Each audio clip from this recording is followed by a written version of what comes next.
Hey there, I'm Jackson Maberry, son of Michael Maberry, and we're in process here already, but we are preparing sauteed spinach, some burst cherry tomato sauce, very simple sauce, and we're going to put some crisped up polenta on top of that. So, as far as the sauce goes, so far it is a little oil, cherry tomatoes, and salt, pepper, and thyme. And that's it, Mom? And to finish it, I'm going to put a little bit of this vegan butter in there, which is made out of cashews, I believe, and it's cultured cashew butter, and it's a really convincing substitute for actual butter. It's quite delicious. It works just like butter in pretty much all cooking and baking applications. Heating up a pan here for sauteing the spinach, which will be done very simply. Just a little oil. Make sure that it's all nice. Get out the parts that aren't nice.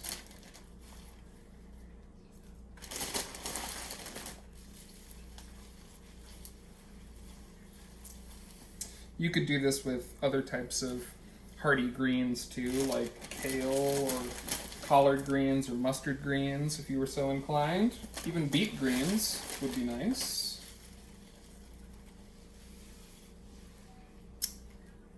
Yeah, you often don't get the beet greens unless you buy, bunches of beets with the greens on. Every now and then at the farmer's market, somebody will be selling just beet greens, but they're every bit as delicious as the beet root. So, very easy way to check if your pan is hot. Just toss a little water on there, and I'm using a little, basically medium-high heat, and I'm using a high-heat oil here. This is either avocado or almond oil, I can't quite remember, but both of those have a high smoke point, which when you're using higher temperatures, you want something like that versus, say, for example, olive oil.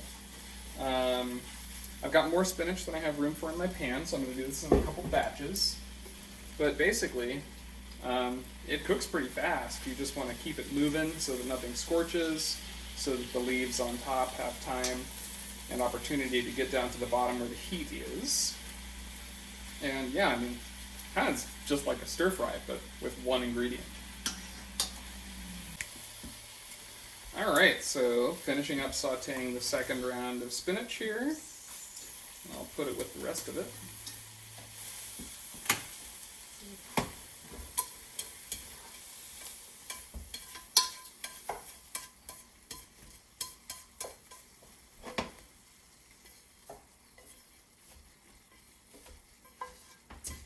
And now we'll switch over to polenta mode.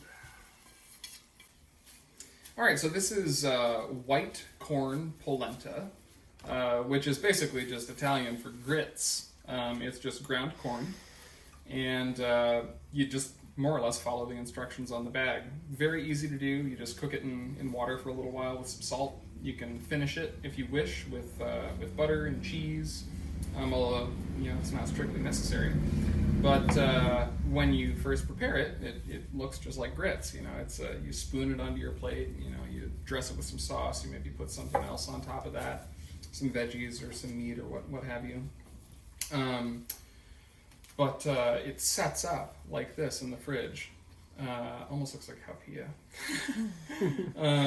And then because it's set up like that, you can crisp it up in a pan, and we're going to do that here in a second.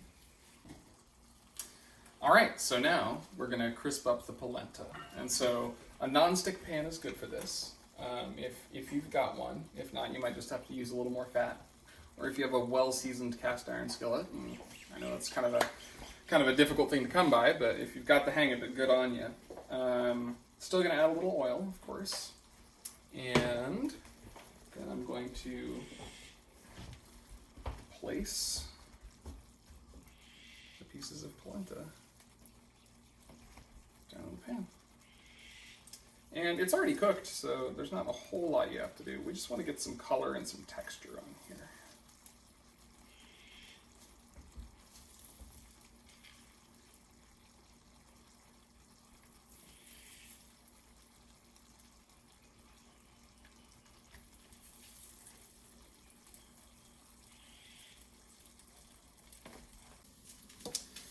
Here I'm shaving some Pecorino Romano cheese, which is a sheep's milk cheese from the Rome area. Literally, the name is the Little Sheep of Rome. And it's one of many hard cheeses of Italian origin, like Parmesan or Asiago, and it's my favorite by far.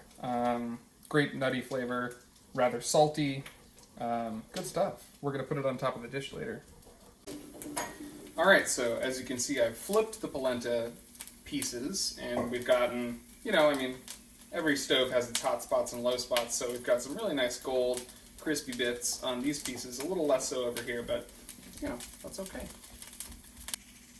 So while we're waiting for the second side of the polenta to crisp up, I'm going to finish the sauce. With a simple sauce like this, really you're just wanting to let the tomatoes and the herbs speak for themselves for the most part, but to get a nice little extra kick of texture, we're going to get some fats in there. We're going to get that vegan butter I was talking about earlier. And let that melt right in. You'll see it just sort of take on a creamier appearance as I incorporate the butter. It'll also, as a result of that, stick to the spinach and the polenta cakes better. And everything's better with butter, right?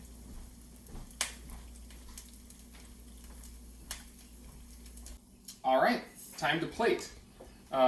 It's always nice with a hot dish to have a heated plate or bowl so that it doesn't cool the food. Get a little spinach in there to start.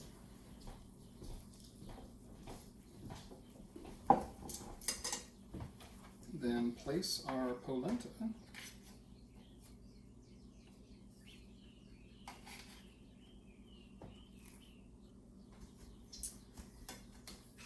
Sauce, of course.